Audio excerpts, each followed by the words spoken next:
guys. Today we talk about how can you log out of your account on your Meitu app. We're going to figure out this solution or know how you can do that on your app. So you just follow this ways and it's going to work with you. So all you have to do, so you just go down here, click here on me down here.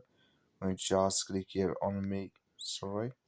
When you just click here on me here, it's going to take you to this list. It's going to show for you like this. Then you click here on account management. Then you come to next step here. It's going to show for you like this here. So then all you have to do now, so you just click here on log out here. When you just click on log out, so then it's going to take you out of your account on your Meitu app. So that's all you have to do. I wish you I get it. That's all. Thank you for watching. Don't forget to support us by liking, subscribe.